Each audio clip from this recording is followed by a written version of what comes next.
Hello and welcome back to my channel. I know it's been a very long break. Last time I did it was the end of July, so it being February of a new year, yes, it's a very long time. But the last video that I did is still very relevant. I'm still taking a look at those cards that I wrote down, and they are decidedly accurate. So I have decided to do a new series to restart my efforts on the channel, and it is a series of cultural tarot cards. And the first one I was decided to use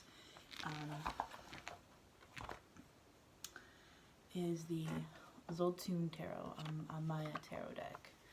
And the reason that I chose this one out of all the other ones is I was following one of my favorite artists on Twitter, and they were talking about the fact that in American education system, we talk about the Mayan people as if they are ancient and long dead, when there are very living Mayan people on the Yucatan Peninsula. So I got inspired to bring out my Mayan deck and talk about the fact that this is a beautiful culture with people who may not still be an empire like a lot of their buildings would suggest, but they are very much still alive. They very much still speak Mayan, and it's kind of a huge error. Now, the person on Twitter that was talking about it is from Canada, so it's apparently not just the United States. It is also Canada that has decided that the Mayan people are dead, and they're not. So let's talk about this deck. So this is the Mayan deck, and when I bought it, this is what I got. And it doesn't go into the cards that much. And there was a thing here to buy a book that would explain the cards better. So I wasn't sure that I would be able to, because the deck here is not a new deck. It was published in 1976. So I didn't have a lot of faith that I would be able to get the book that was listed in this little packet, because I didn't know, like, when this deck was printed, this was from somebody's basement or what. But I went to the publisher online, and they still have a website. Well, they have a website, and I was able to get the book, and the book is a delight. It really is. It's huge, and it's in detail, not only about the culture, but about each card. There's some really interesting spreads. And they're not just, you look at a spread and it's like the cards on a page and some explanations. There's artwork, like gorgeous artwork that goes along with it. And it's pretty intense, to be honest. I haven't been able to read all of it just because this is a really interesting page. So these cards aren't just a standard tarot deck in the fact that you've got like one card after another. As you will see when I start to lay them out, they're all related. Like, the entire deck is essentially one giant picture. And it's pretty intense, to be honest. It's I don't think at the time that this was done that there was anything like this. So they talk about the cards individually, and they talk about the cards suit, because the suit makes a picture, and they're all sort of interrelated, which is fantastic. I mean, There's decks now where you have a picture that comes up when you lay them like this way, but this is more like, I will show you. Talking about it doesn't make any sense. So if you're going to buy this deck, which apparently is still being published because everything that I bought is pretty new, like this book is pretty new, and this deck is pretty new. The book is definitely worth it, and it's not very expensive. I don't think I spent much on it. So neither one of these things was too terribly expensive. Let's see, does it say in here how much the book was?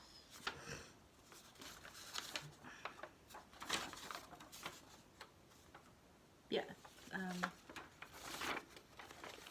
The book is like 16 bucks, $15.95. And I didn't spend that much for the tarot either.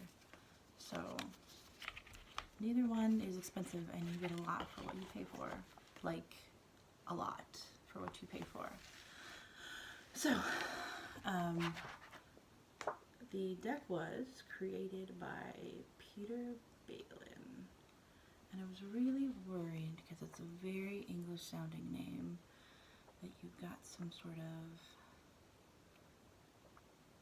cultural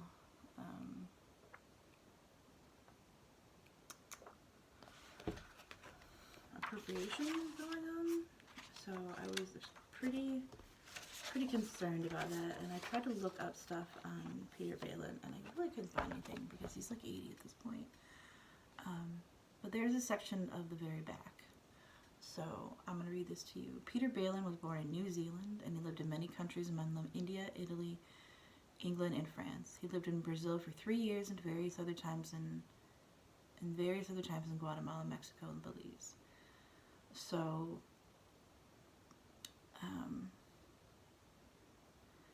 the cards had the beginning at 10:30 p.m. on the night of December 21st, 1975. 3 friends, Margaret Johnson, Brett Foray, and David Beatcap, visited Peter and brought a tarot deck with him. Peter was not impressed with the deck. It was the first deck he'd ever seen. It was considered medieval, superstitious nonsense. When Margaret suggested he paint a tarot deck, he did not waste words about what a silly idea that was. In the middle of the tirade, he suddenly tore a deck with Mayan Indian dress with all the cards of the high Arcana joined together to form one picture. The next day, he began to paint the deck. It took 3 months, and he worked night and day at it. 11 months after the night of the 21st of December, the cards were on the market. It's a very short time to publish something, by the way. There's an astrological birth chart for not only Peter, but for the deck, which is pretty interesting. So he wanted to add a contribution toward making people aware of the great religions of the Native Americans. So this was done out of love for the culture and with an understanding of it. That's pretty profound, but not, of course, by one of the living minds. So keep that in mind. Okay. So we have a very nice box that it came in. Most boxes today open from the top. I do enjoy the boxes that, pull from the front of the deck, just because you don't destroy the top of the deck, the top of the box, like you do normally with the other ones when you like open and close and open and close. So fairly sturdy box. And the back of the cards are the image of the flying serpent that this is themed around. Alright, so let's get into the deck. So let's talk about the major arcana first. And the fact that they use a numbering system I can only assume is related to the Mayan culture. You have this brick block sort of. Starts out with some dots at the very bottom of the card, and then ends up with these bars.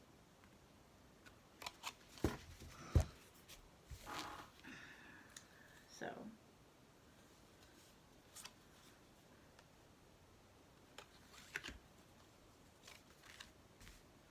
these are the title cards. They are not part of the deck.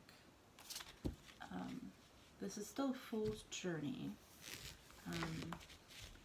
So it is loosely based, of course, around the standard Rider of Light, but obviously much of it was sort of thrown to the side for the majesty that is this deck. So you can see cards are connected. Have these cards, and then it just continues. In fact, I'm wrong. This belongs over here like this. You can see, I don't know if you can see the picture that this is making, but it's pretty fantastic.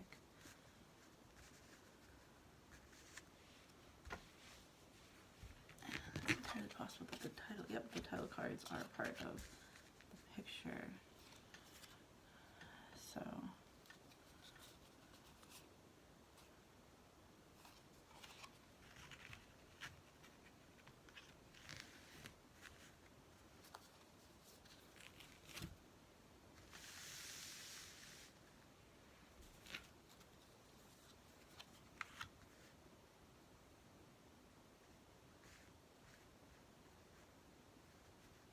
you see the ribbon from this one comes down here.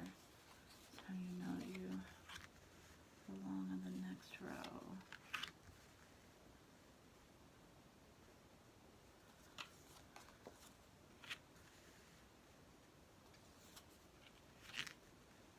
We have sort of an ending in this card.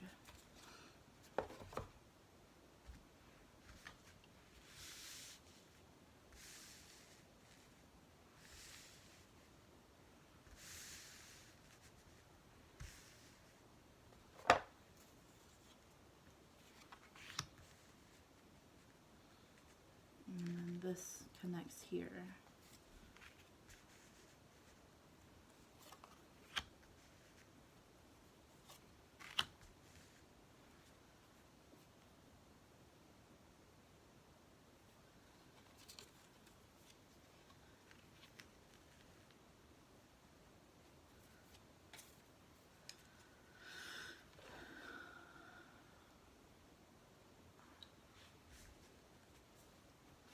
And we have one more row at the bottom. We'll take away the top cards so that you can continue to see this majestic picture that the artist and creator Peter Balin was able to create with a deck.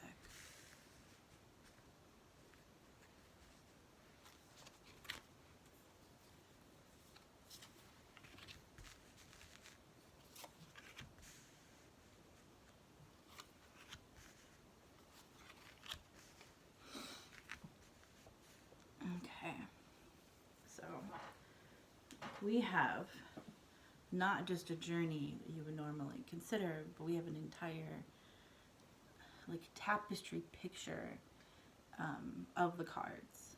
And when I first got this deck, I was like, what are we doing? This stuff looks like it connects, because I didn't have the Flight of the Feathered Serpent book to go along with this in the first place. So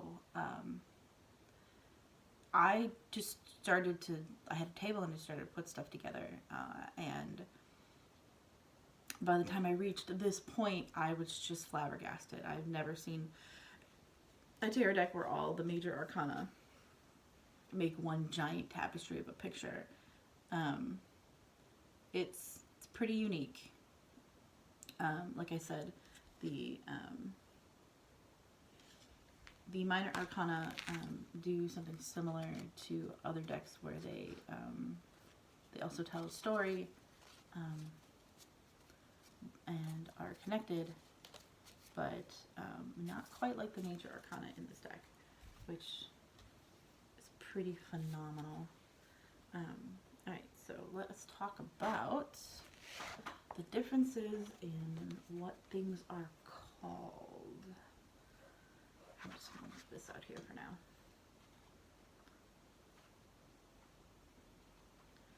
So,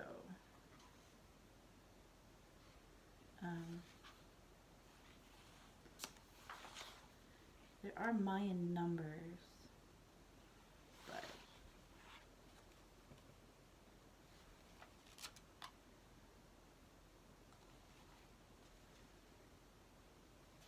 everything is explained in this book in amazing detail. You can tell that the person who did this just loved these cards and absolutely wanted you to know everything about all the hard work you put into it.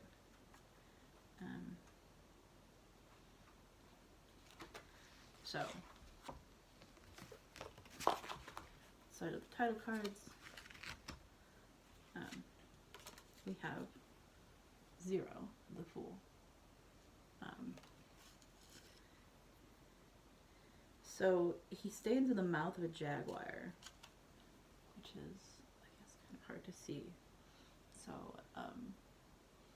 it's very similar to the concept of a cliff, except sort of more terrifying. Although him falling off the cliff, I guess, is no less more terrifying than dying to being eaten by a jaguar. But the book goes into detail about interpretations, significance, sexual expression, value, meaning, introverted, describes the card. It talks about that it's ruled by the house Uranus, mourning the plants, the body, the metal, the flower that all of this is related to. It's extremely in-depth, and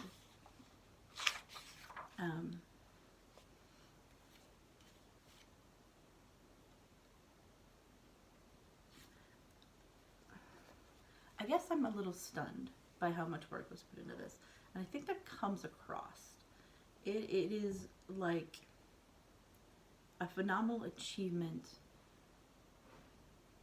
and I don't think I've ever seen anyone with this deck before. Those unsung heroes of tarot cards.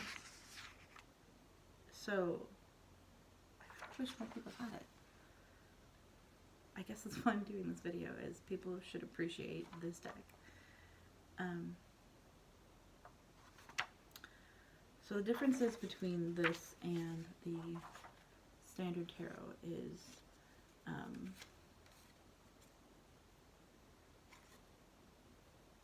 the names are slightly different. The magician is called the sorcerer.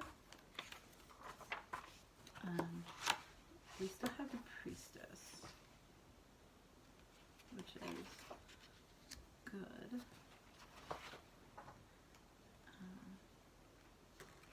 But then after the priestess, instead of the emperor, you get the consort, and then you get the ruler. So that's definitely different. You would think of after, I don't know, consort would be the empress, right? And then the emperor would be the ruler. So that definitely the names are different. So the Hierophant, you get the priest. I should show you my favorite cards. Look how amazing this is. And it's an interesting study of how we see priests today and they saw priests then.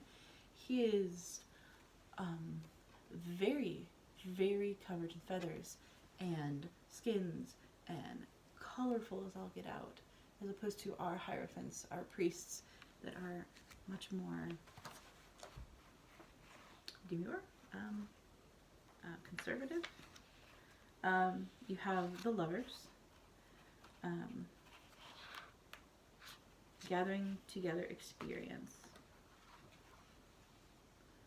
Instead of the chariot, we have the warrior, which I think is a really good interpretation of what the chariot should be. But in a standard deck, you would think that that would be in the the first row of cards, but the warrior is down here.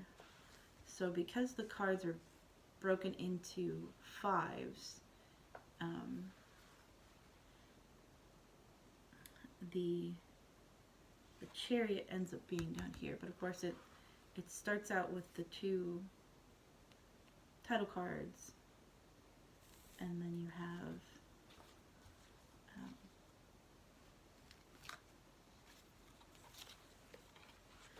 yeah, there's like a missing card here, so I'm not sure,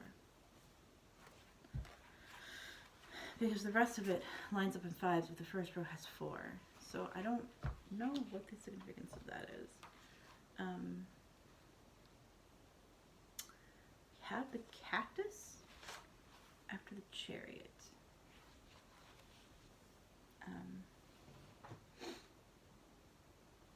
A large green cactus of San Pedro type grows in a fancy pot, white with black decorations.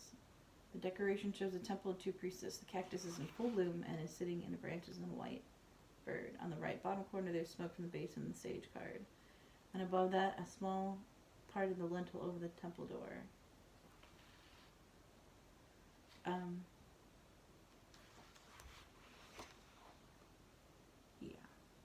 I guess this is a replacement for the strength card, which is pretty interesting that it's a cactus. The sage for the hermit is a man in a window looking at stars. The rest of the card is daylight and sun around him. And he seems to be in the row of sun. The wheel, which is something that most people know from Mayan culture, and is used here like the Wheel of Fortune. Balance, which is obviously the temperance.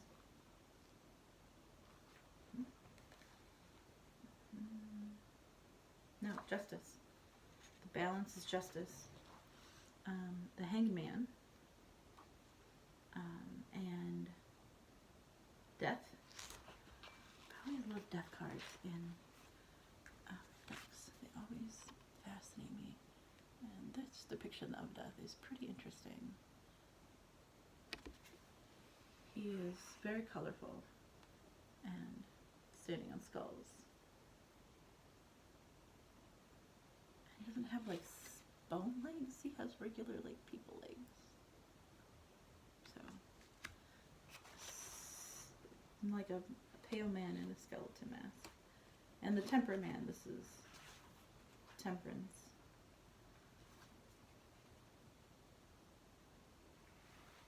Which is much of the same imagery that you would normally see in a tarot deck.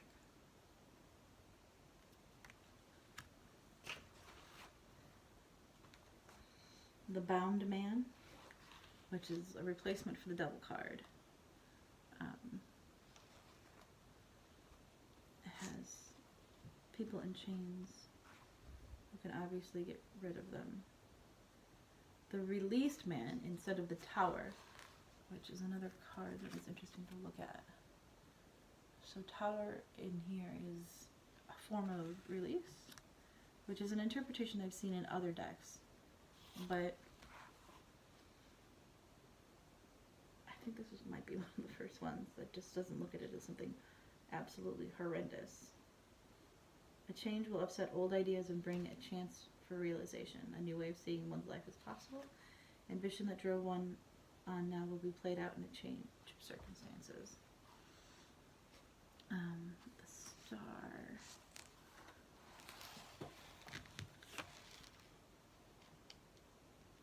One of my favorite decks has a star that I just can't get enough of. This one's particularly beautiful as well.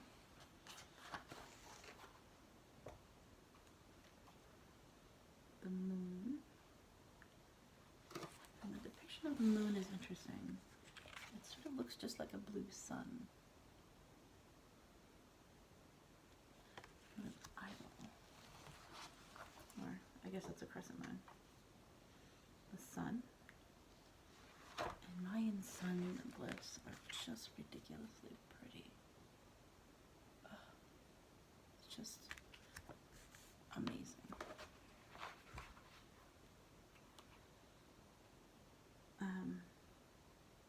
Call this one Planet Venus instead of death,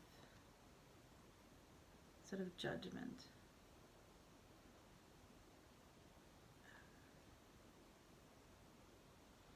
But it's still ruled by Pluto, so it's still a concept. This is the Feathered Serpent card. And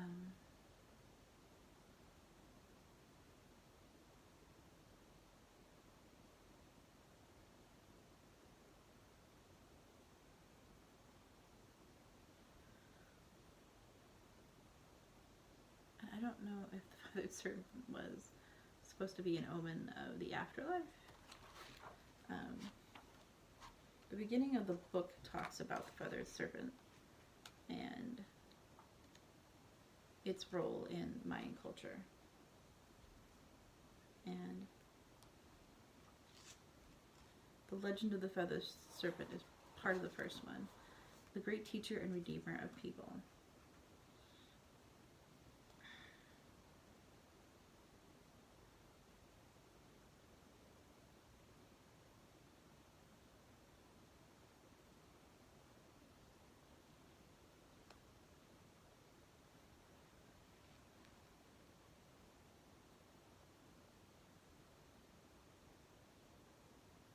So the Feathered Serpent was given essentially the title the same as Christ. It is great teacher.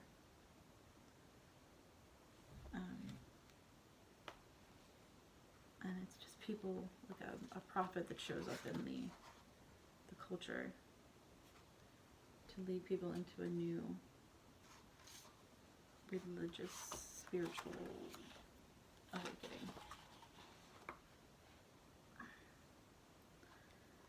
And the last card, the World, it doesn't have animals like most of them. It's just sort of a beautiful blue ball. It's pretty. So this is the major arcana, and I've spent quite a bit of time on this just because this is spectacular. But let's clean up.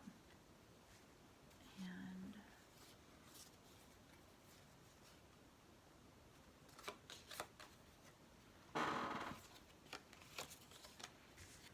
move on to the minor arcana, which are there's not a lot of line art in the major arcana, but you get some nice, hefty, bold lines.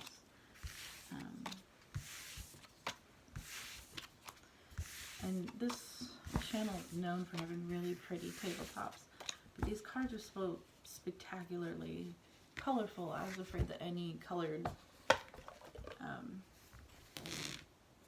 that I put into my table was going to clash with these cards, so I chose black instead today, and I have a significantly less fancy table as usual. Okay, so you still have like standard numbers on the cards. This is an Ace of Swords, and once again, these are connected, but they are connected in a line. They're not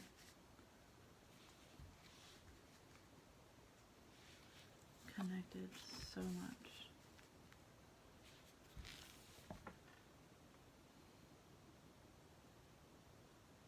And I lay them out. I feel like maybe I have this backwards. Do I have this backwards?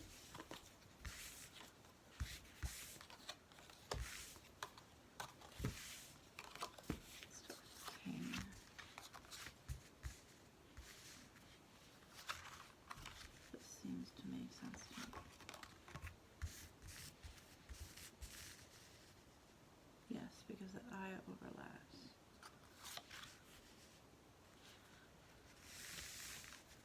Once again, you've got 4 cards on top. Kings. No, these don't seem to go together like I imagined they would. Well, that's interesting. Because it feels like some of them would. There's not a connection like I was imagining. So it looks like the royal cards connect, but the numbers don't seem to. Either way you put them, they seem to have their own sort of independent. Which is just interesting, because I mean, have certain colors here that look like they might go together, but the decorations on each card are decidedly different. I guess with the major arcana, I was trying to make some sort of sense in the same way with the minor arcana, but that's just not the way it goes. So again, royalty works together. So the bottom of the cards, they have English and Spanish and German, and even in the deck book, you've got a couple of different languages. This deck was, of course, imagined to be more than just for English-speaking people, because it's based off of a culture that's not an English-speaking culture, which makes a lot of sense to me. And that's how they would set this up. Let's talk about the royal cards and how they differ.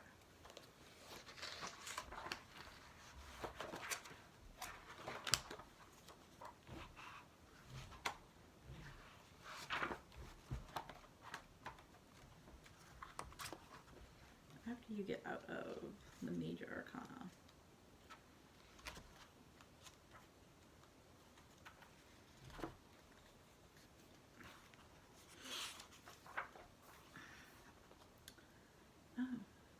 fire's supposed to be first. I guess I put these back together in order. Wrong.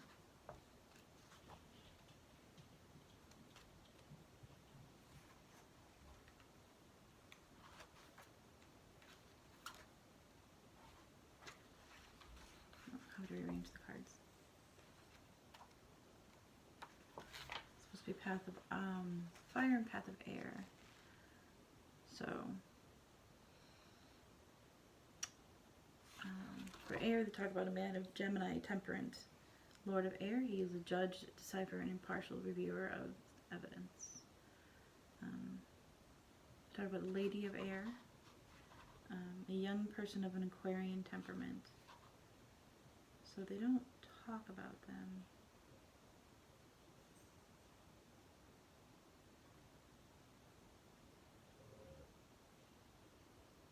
What's interesting is that the card pictures in this book have like the names at the bottom. It's called like Lord of Swords, and these big bubble letters. I don't know if you can see that. That's not how the cards actually look. I don't know if these were like an earlier version. but this black band here definitely has it written differently. I wonder what came first. I mean, it's fascinating that you have two different versions of these cards. This is not something that I noticed prior to this video. I apologize. I'm totally distracted. I wonder when that got edited. Anyway.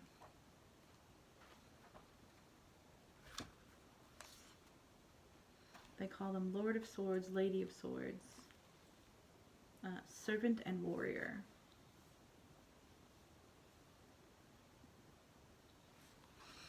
And actually I have it in this order. They don't have the warrior next to them, which is interesting. Kind of denotes the page is closer to the king and queen than the warrior. The warrior instead of knight. So this is your swords.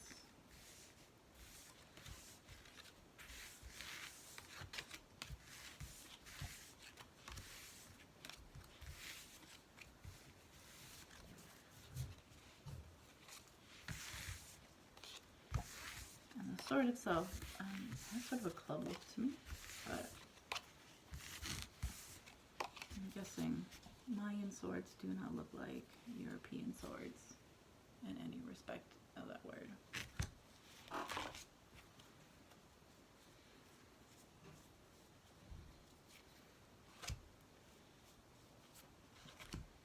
Here is your flame boy.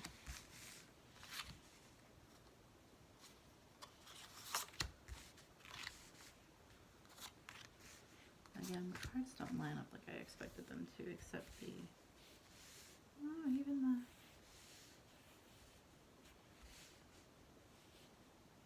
royalty cards don't quite match up.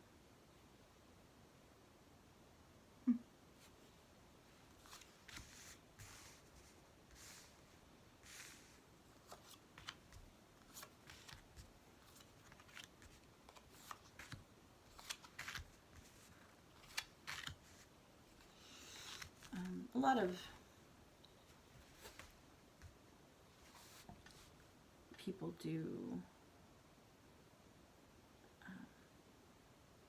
staves on there. It's a very like bright red, but it's pretty obvious that this one's more of a warm color, sort of like a pale tomato soup kind of a thing. Staves all have little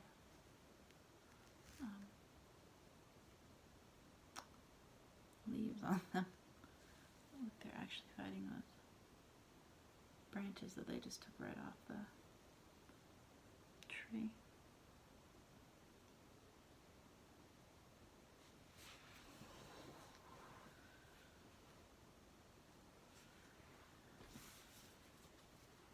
So the difference on the royal cards isn't that much. See sort of a different weapon in hand, but the actual like imagery, the pose of them is the same. There's some change in like the outfit, like the color here and the headdress here.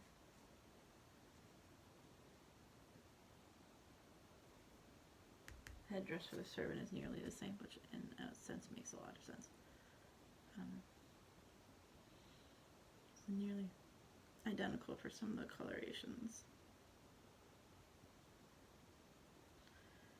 This is like a pig head, and this is like a deer head.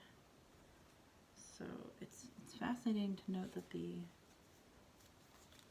headdresses for each suits. The Earth card sort of has, I'm not sure what to call it. It's like, it's got a face.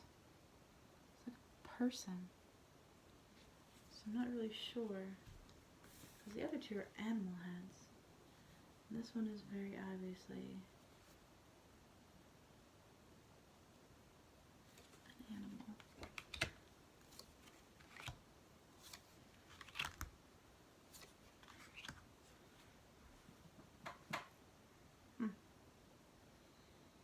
There's definitely slight variations in the royalty cards, although they are in the same position.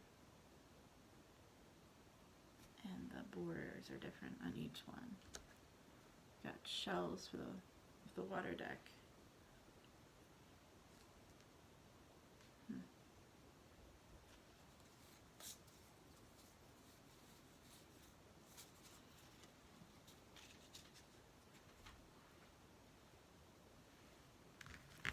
Okay.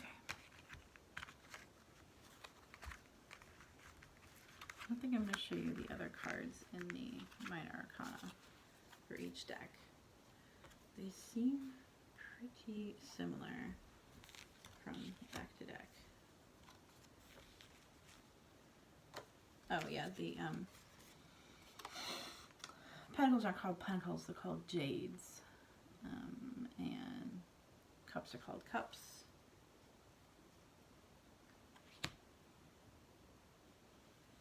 Which I suppose is another difference I should have mentioned. Because you definitely have swords and you definitely have staffs, but you have jade instead of like a pentacle. What we would normally see as the pentacle.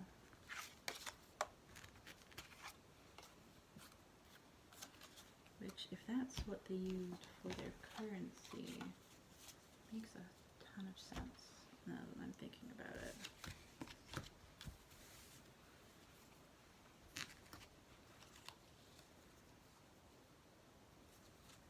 Totally flip this around. It will bother me if I put it back and move it that way.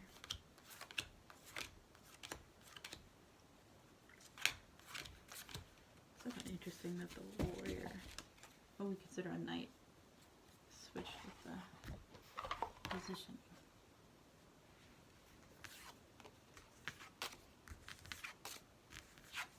Alright, we are going to move on to an actual tarot reading with this deck. I also looked up some questions to ask decks, and I'm not sure that I'm going to do it with this one. I will in the future. So before we do a reading, using one of the, we are going to have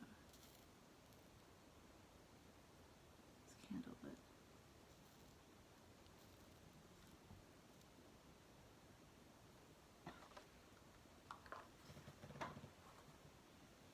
Okay.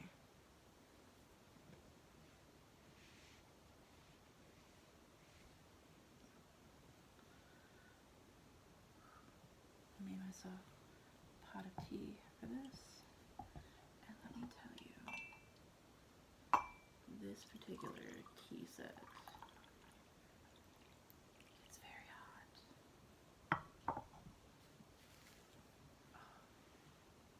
It's been sitting while I'm doing this.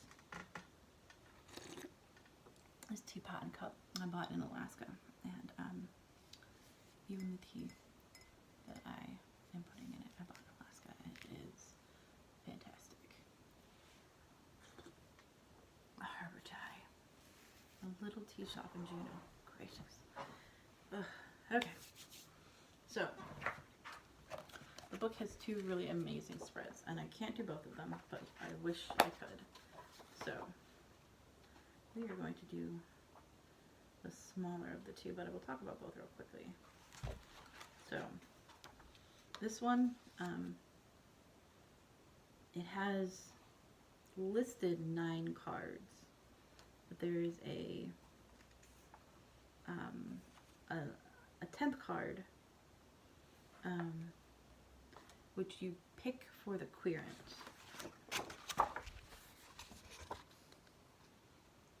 So, very similar to what you would consider like a Celtic cross, except laid out differently. It's more like the four corners of life. I still got to 10 cards, but you pick the clearing card, you don't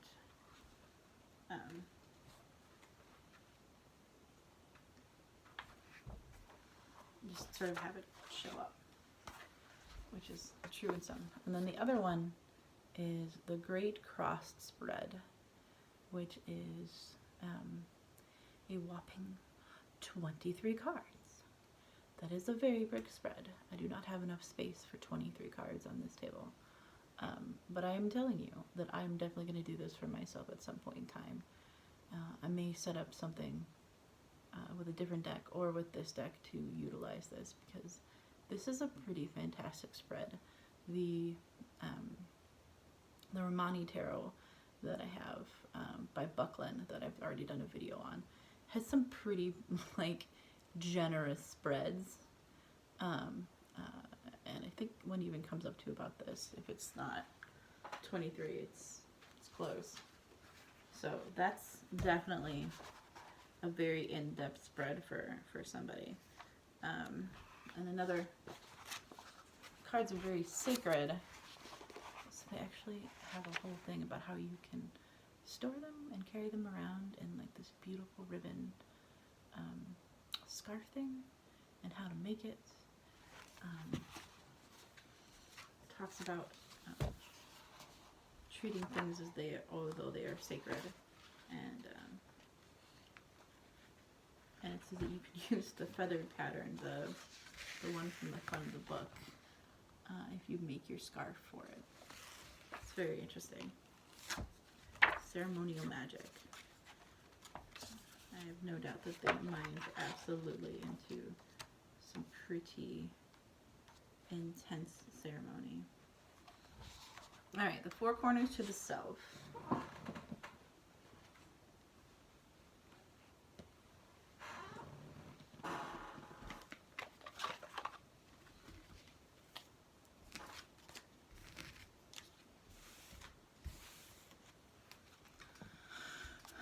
So since I am a fire card, I'm going to pick this lady for my querent. And that's what, when you choose cards with this deck, just sort of shuffle them like this, which may drive some people crazy.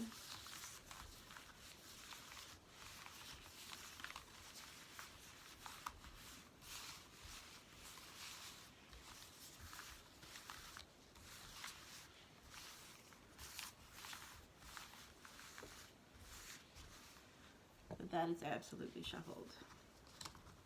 So I'm going to pick them 1, 2, 3, 4, 5, 6, 7,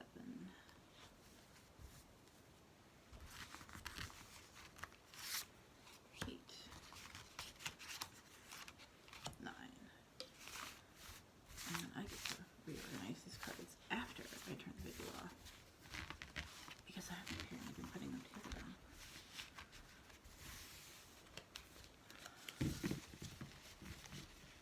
Leave a comment if you put your cards back in order every time you use them. I've been told by some professional readers that's a bit nuts. So I don't know if anybody else does that. It's my standard fare. 2, 3 is here, 4 is here, 5 to this side, 6 to that side, 7 down here. Oh, I'm missing a card. I should have drawn another one. 8, 9,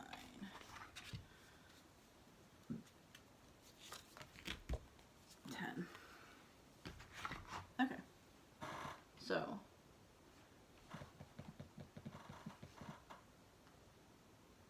this is called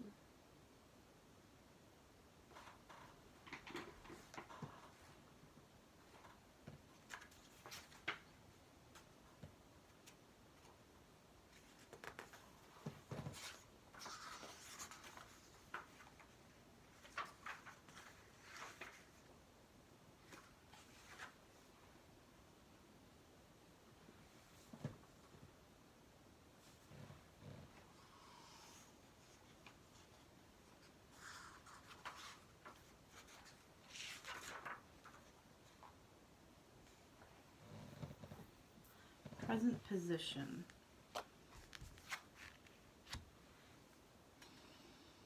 This is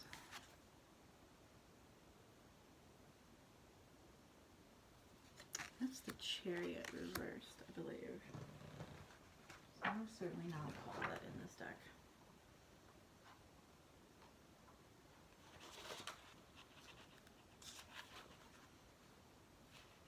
This is the Warrior.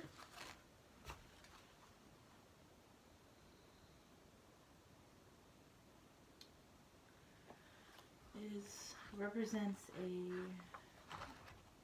a victory, but immoral one, or even downright deceit leading to victory, an imbalance or uncontrolled passion, a self-indulgent attitude that leads to a downfall. That is super accurate to my existence at the moment. Two of Swords. It's definitely something I'm dealing with.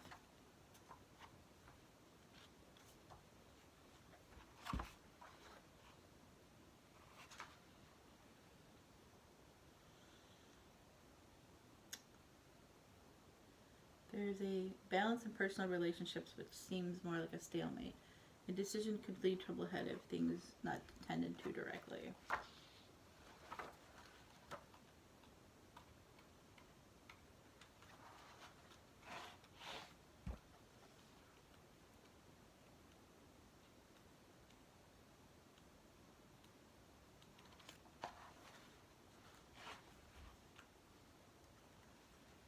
This is the Cross card. That's the immediate energy flow.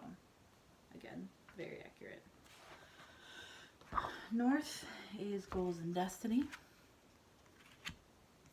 A Staff, which is one of staves.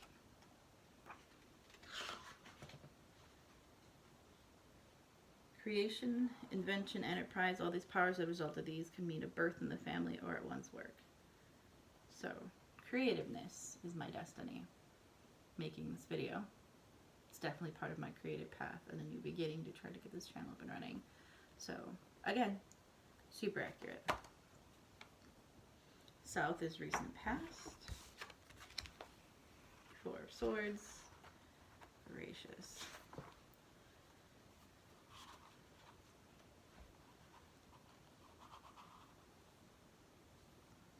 This is a card of retreat and repose, a thoughtfulness that brings balance to a situation.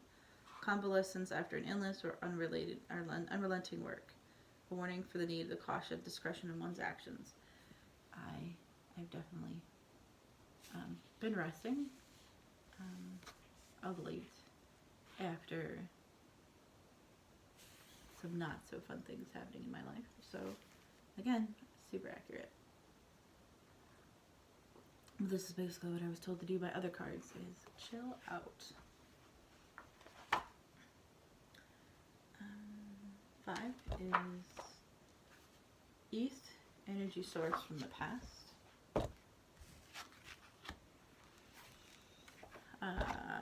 Yeah, that's the Tower card reversed. Which is not called Tower in this sense. It is called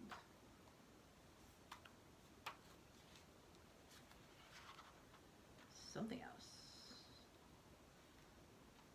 The Released Man. There's very little change. This is a card of things being turned upside down, and an upside down is upside down. The implication is that the cost and struggle is great. Yeah.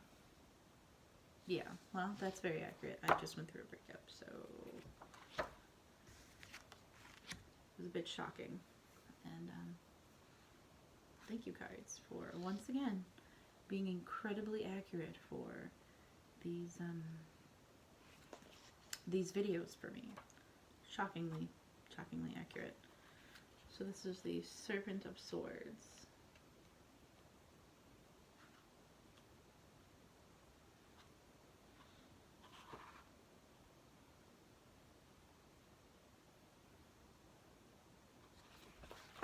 This is future. A young person of an Aquarian temperament. This card is called the Servant of the Rushing Winds. It manifests the quality things do not manifest themselves in the open and underhanded, though necessarily evil, such as spy. Servant is graceful and dexterous and shows an understanding and diplomacy in situations requiring a sensitive hand. I'm apparently either going to hang out with a person that is young.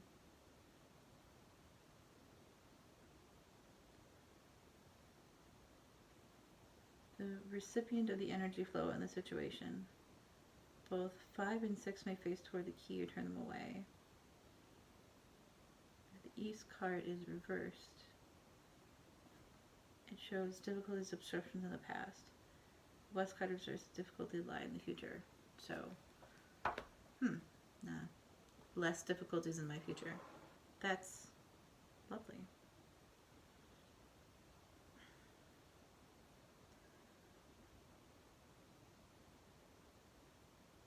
Underhanded, but not necessarily evil.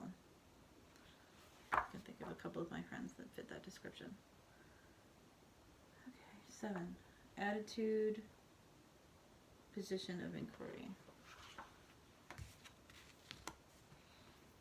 It is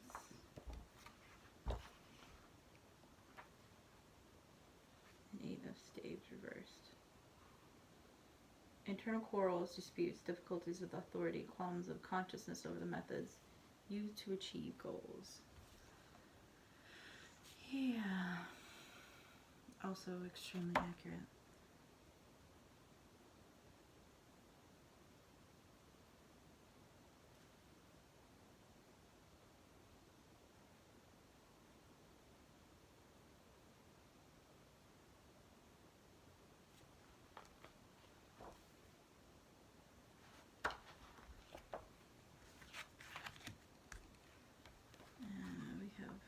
Much fire and swords. This is not a surprise.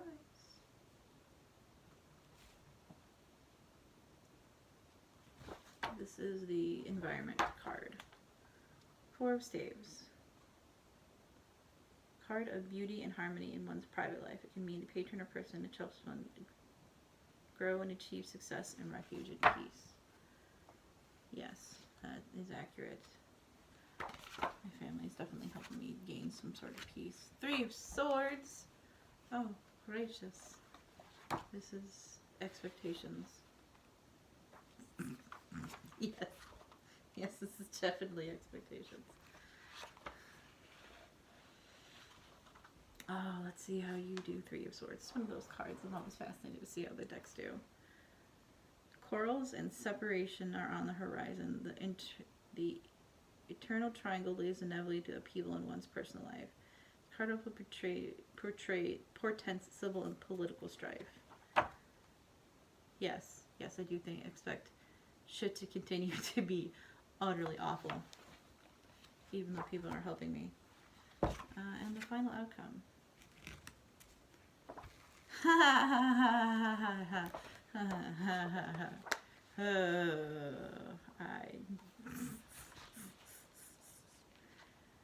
Oh my gracious.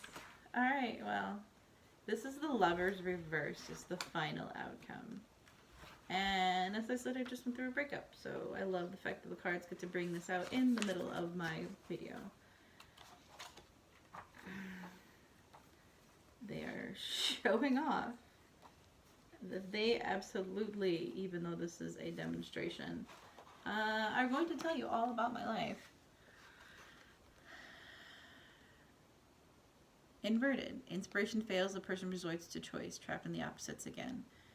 Confusion results in inhibition and vagueness. Quarrels and disharmony result from a need for stability and openness. Things do not flow together, and there is difficulty in completing a work begun.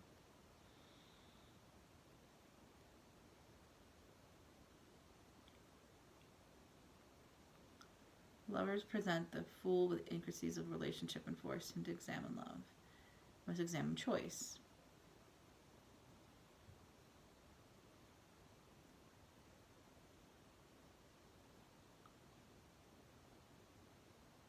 Yes. Inspiration fails and the person resorts to choice. Trapped in opposites again.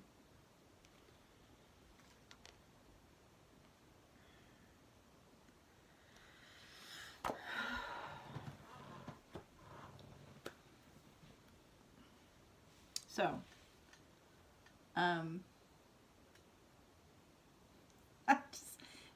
just need a second to sip some tea while appreciating the fact that once again, y'all get a glimpse into my personal life every time I do one of these demonstration card readings.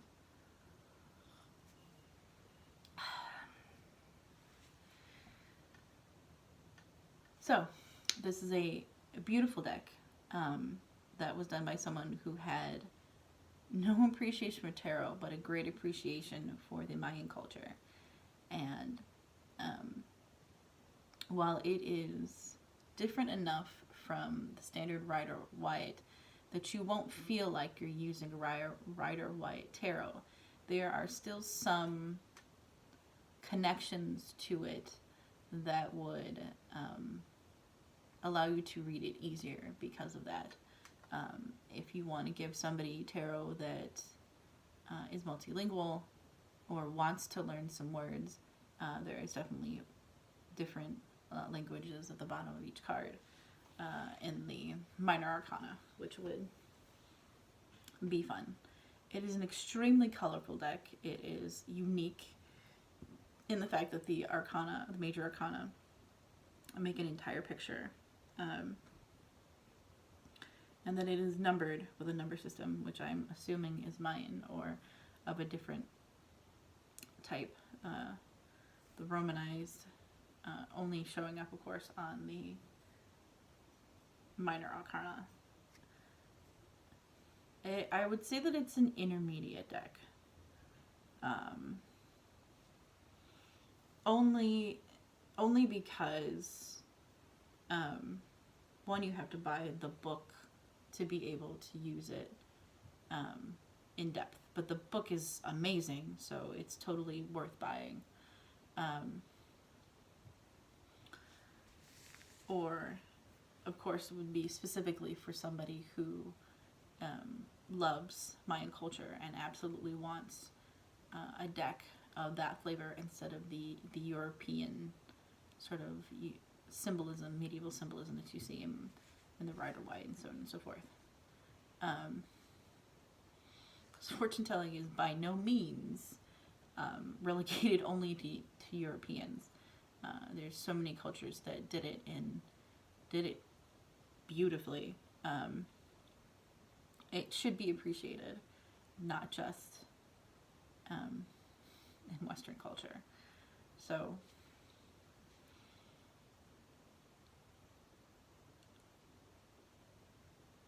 I'm still trying to get over the reading being so fantastically on point.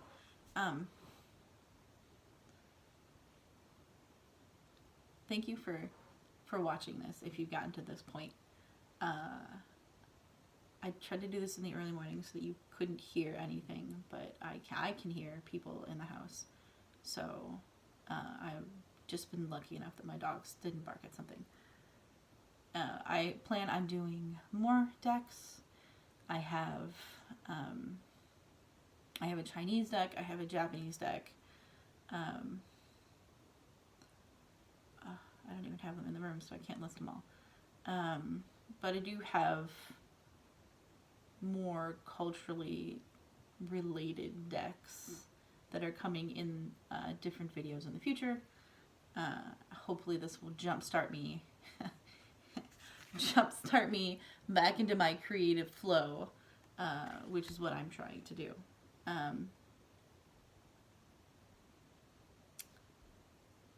I think the one comment I really want you guys to make on this video is whether or not you put your cards back in order after you use them, like I do every single time, or if you leave them shuffled and then just continue on. I guess it's just my way of resetting the energies in the deck for somebody new. It's putting them back in order. I know there's many other ways to do that kind of thing. And I think next time I will definitely do the questions from dailytarotgirl.com. She's got 7 questions that you can use to get to know your deck, which is really fantastic. I really like some of her exercises and whatnot. So, thank you for watching once again. Subscribe if you want to see more videos. Like I said, I'm planning on doing more cultural type tarot decks.